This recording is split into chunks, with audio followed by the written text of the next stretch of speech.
Ako'y karaniwang tao lamang. Kayod kabayo, yan ang alam. Karaniwang hanap buhay, karaniwan ang problema. Pagkain, damit at tirahan. Karaniwang tao, saan tatakbo? Kapag nawasak iisang mundo.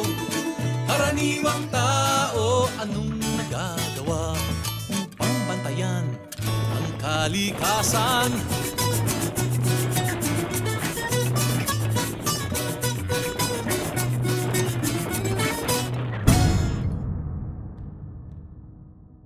Ginawa tayong image of God. At binigyan tayo ng misyon. At ito'y misyon sa atin bilang tao. Hindi pa nga bilang Kristiyano, bilang tao. To take care of what God has made. To take care of the garden. No? To take care ng mga ginawa ng Diyos. So we are called as stewards. At mananagot ang steward, hindi siyang may-ari. Pero may responsibilidad siya. Kasi pinagkatiwala sa kanya. At mananagot siya sa nagkatiwala sa kanya. So may accountability. Bahagi ng stewardship yan. Hindi galing sa atin yan. Nandiyan na yan. Nagkikinabang tayo doon. Ngunit pangalagaan natin.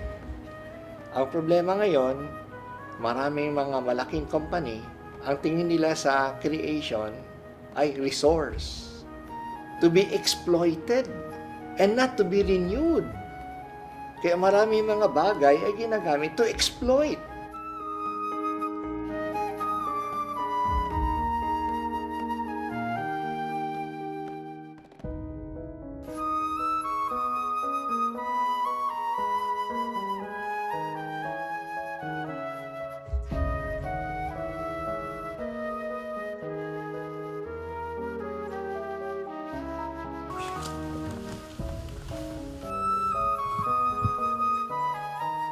Bata pa lang ang magkapatid na sina Billy at Ann Dumaliang nang una silang tumapak sa Masungi, higit 30 taon na ang nakalilipas. Dinadala kami ng tatay namin dito kasi meron siyang proyekto sa lugar. Kaya napanood rin namin yung paglago muli ng gubat sa ilalim ng pangangalaga niya. Noong mga panahon na yon, talagang kalbo yung lugar, walang malalaking mga puno. Alala ko yung first memories ko dito nung bata ako, sinusundan ko lang yung tatay ko, naglalakad sa may highway at saka sa areas along the highway. So dati hindi pa to ganito ka berde or green, no? Dati para tong dune o parang disyerto.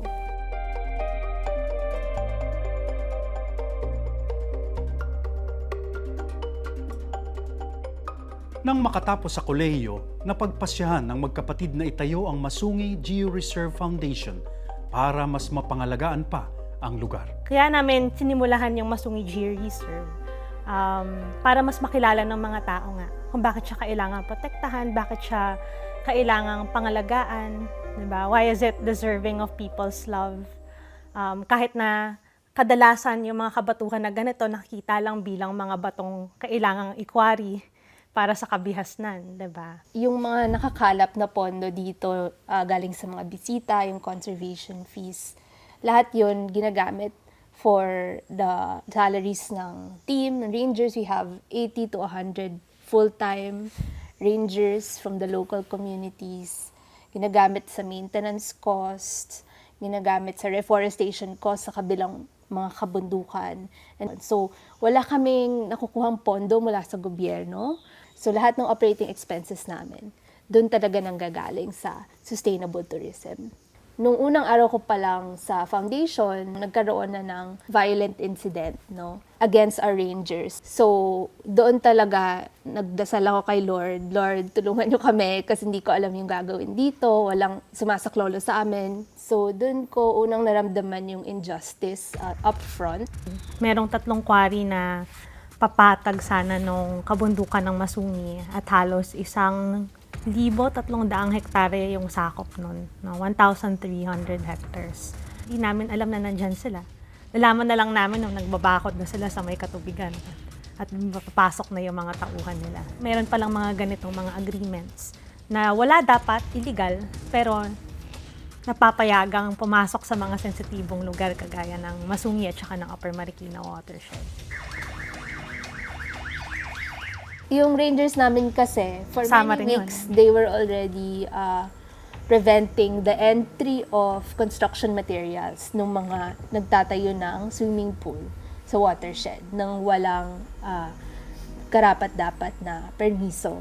Yung mga tensions na until one rainy night, yun, may tumawag ulit sa amin na nabaril nga si Kukan and si Melvin. So we had to bring them sa 3 ospital para matanggal yung bullets. Thankfully, they survived, pero that is probably one of the most harrowing experiences. Kasi madaling pakinggan yung Philippines is the most dangerous country in Deadliest. country in Asia for environment defenders and number 4 in the world. Madaling pakinggan yon, pero for us, it's a reality na nangyari na. No? Muntik nang may mamatay from the team. I'm already at the age group where you don't want to know how old you are. Or just wait till you get there. You'll be so proud you're alive. Yeah, so by design, we haven't. But you isn't thought like- about it. We've thought about it just because it's undeniably easier. Right? Exactly. Para sa magkapatid, mahalaga ang edukasyon para sa pagpapalawak ng pag-unawa natin sa relasyon ng tao sa kalikasan. Sang-ayon dito si John Leo Algo, isang environmental activist. We only have one world to live in. None of us, and no one who has ever lived, will even have a chance to see even 1% of what this world is capable of providing for us. It's an infinite number of possibilities. And if you look at any paradigm, social, philosophical, religious, political, we have the moral responsibility to protect our planet. So why not start now? Sa konteksto ng Catholic social teachings, hindi talaga maipaghiwalay ang environmental degradation sa social injustice. Dahil meron tayong tinatawag na konsepto na integral ecology.